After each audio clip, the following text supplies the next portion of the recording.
داری دی، میرے ذمے جو کام سونپا گیا، ریسرچ کرنے کے لیے کہا گیا کہ فرعون جو موسیٰ علیہ السلام کے زمانے میں دریا میں ڈوب کر مر گیا تھا، اس کی لاش کا پتہ لگائے، اس کی لاش کا پتہ لگائے۔ آپ جانتے ہیں وہ خوش ہو گیا، اور خوش ہو کر ایک عرب کی میٹنگ میں، ایک سیمینار میں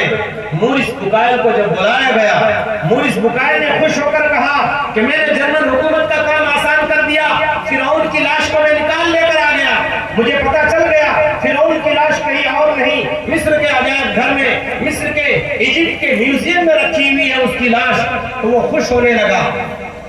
عرب کے عالم نے کہا مورس بکائل صاحب، آپ نے کوئی بڑا کمال نہیں کیا،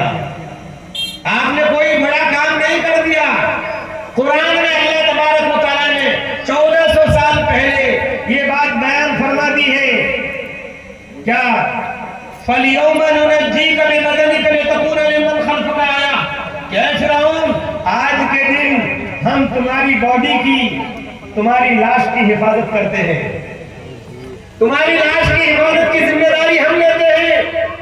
تاکہ تمہارے بعد جو آئے وہ عبرت بن جائے، کوئی اور خدائی کا دعویٰ نہ کرے،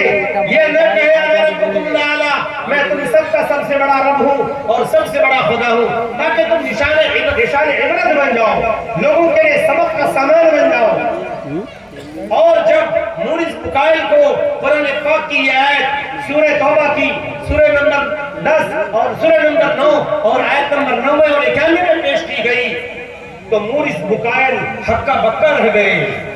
مورس بکائل ہکا بکا رہ گئے کہ 1400 سال کے اندر کس طریقے سے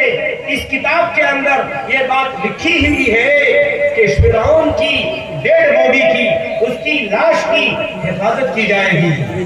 وہ چونک گئے، اب ان کے دل نے دستک دی، آواز دی، یہ کوئی عام انسانی کتاب نہیں ہے، قرآن کا مطالعہ کیا، قرآن کی اسٹڈی کی، انہوں نے قرآن پاک کو سورہ فاتحہ سے لے کر والناس تک پڑھا اور مسلمان ہوئے، مورس بکائل مسلمان ہوئے، اسلام میں داخل ہوئے۔ اور میں یہ عرض کر رہا تھا زیادہ عمر ہونا پڑھائی کے لیے اور سیکھنے سکھانے کے لیے کوئی رکاوٹ کی چیز نہیں ہے۔ 50 سال کی جب عمر ہو گئی مورس بکائل کی، قرآن پاک کو اچھی طرح سمجھنے کے لیے مورس بکائل نے عربی زبان سیکھی اور قرآن پاک کو سمجھا، اور پھر مشہور زمانہ کتاب لکھی،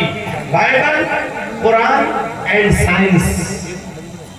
آپ سمجھ رہے ہیں میرے دوستوں، میرے بھائیوں، قرآن پاک آج بھی اسی معجزے کے ساتھ ہمارے اور آپ کے سامنے موجود ہے، ہماری اور آپ کی طاقتوں میں موجود ہے۔ بس کوشش اس بات کی کرنا ہے کہ ہم قرآن پاک کو سمجھ کر پڑھیں، اس کے مطابق اپنی زندگیوں کو ڈھالنے کی کوشش کریں۔ گر تمہیں خواہی مسلمان زیستن، گر تمہیں خواہی مسلمان زیستن، علامہ اقبال کا یہ پیغام دے کر جو انہوں نے پرشین زبان میں فارسی میں دی ہے، میں اپنی بات ختم کرتا ہوں کہ گر تمہیں خواہی مسلمان زیستن نیست ممکن جز بقرا زیستن، کہ مسلمان اگر تو اس دھرتی کے اوپر، اس نیلگوں آسمان کے نیچے اور اللہ تبارک و تعالیٰ کی بچائی ہوئی زمین پر اگر تم سرخرو ہو کر مسلمان بن کر اور سر اونچا کر کے زندہ رہنا چاہتے ہو، پکے سچے مسلمان بن کر زندہ رہنا چاہتے ہو، تو تمہارے لیے ضروری ہے کہ قرآن پاک کی آواز پر لبیک کہو اور قرآن پاک کے مطابق اور اس کی تعلیمات کے مطابق